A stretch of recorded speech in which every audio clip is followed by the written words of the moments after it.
지사님께서 경기도민들이 체감할 경제정책이나 진정, 반란으로 평가될 만한 변화와 기회를 만들어냈는지 살펴보시고 경기 불안과 세수 부족이라는 엄중한 상황과 과제들을 세심하게 살피고 실행하는 지혜를 발휘하셔야 할 시간인 것 같습니다.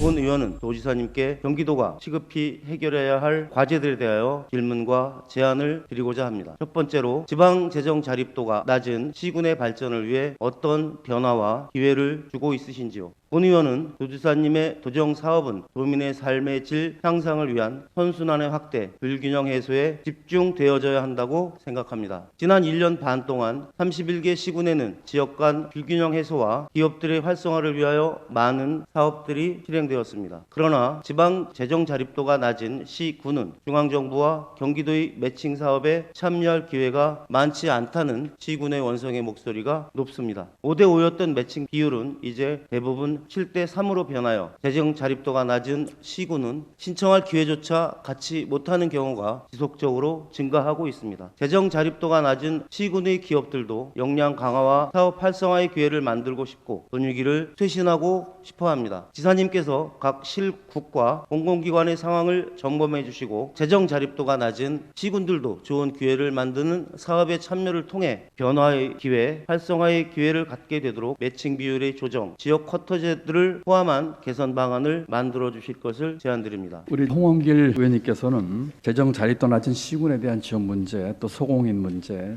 이따가 우리 실국장이 자세히 얘기하겠지만 첫 번째 질문인 재정 자립도 낮은 시군에 대한 매칭 비율 문제에 대해서는 제가 한번 꼼꼼히 보겠습니다. 너무나 얘기를 많이 듣고 있습니다. 전반적으로 제가 한번 보도록 하겠다는 말씀을 드리고 자세한 답변은 저희 실국장이 드리도록 하겠습니다. 재정 자립도에 대한 고려 없는 사업 지원으로 기회 축소, 인구 유출, 지방 소멸 결과가 발생함에 따른 문제점에 대해서 답변드리겠습니다. 현재 도에서는 시군의 재정 여건을 감안해서 재정이 열악한 시군에 대해 기준 보조율인 30%보다 더 지원하고 있는 차등 보조제도를 운영하고 있습니다. 우선 최근 재정 여건 악화로 더욱 어려워진 상황에서 차등 보조제도가 잘 활용될 수 있도록 노력하겠습니다. 두 번째로 열악한 경영 환경에 처해 있는 경기도 소공인은 언제까지 역차별을 받아야 합니까? 소공인은 작은 규모로 제조업을 영위하는 개인 또는 기업으로 상시 근로자 수 기준으로 10인 미만의 업체를 말합니다. 경기도의 도시형 소공인 기업 수는 17만 1,882개로 전국 소공인 기업 수의 31.2%로 전국 최다입니다. 그러나 2021년 기준 경기도의 기업 및 사업체 지원 예산 대비 소상공인 지원 예산의 비중은 75.6%이지만 그중 소공인 지원 예산 비중은 0.2%입니다. 소공인 지원에 대한 정책적 공감대 확산에도 불구하고 여전히 중소 제조기업 또는 소상공인의 지원에 비해 규모와 다양성 면에서 크게 미흡한 실정입니다. 경기도 역시 소공인에 대한 지원 정책은 그나마 상황의 심각성을 인지하고 최근 들어 조금씩 지원 사업의 범위와 규모를 확대하고 있으나 타 분야에 비하면 여전히 소외되고 있다고 볼 수 있습니다. 저는 경기도형 소공인 집적지구를 비롯하여 경기도형 소공인 사업을 확대해 줄 것을 제안합니다. 경기청년기회 사다리 금융, 경기도형 상권진흥구역 지정, 경기도형 탄소 중립 산단 조성 등의 경기도 고유 사업들처럼 소공인들이 역차별받지 않고 경기도의 기업으로 자존감을 가질 수 있도록 경기도의 실정에 맞는 소공인 정책과 예산에 대한 준비를 해주시기를 제안드립니다. 경기도의 소공인 규모가 전국 최고의 수준이며 다양한 업종의 소공인이 있기에 소공인에 관한 전담 부서의 신설은 무엇보다도 절실합니다. 지금이라도 조직 개편을 통하여 담당 부서를 구성해 주시기를 제안드립니다.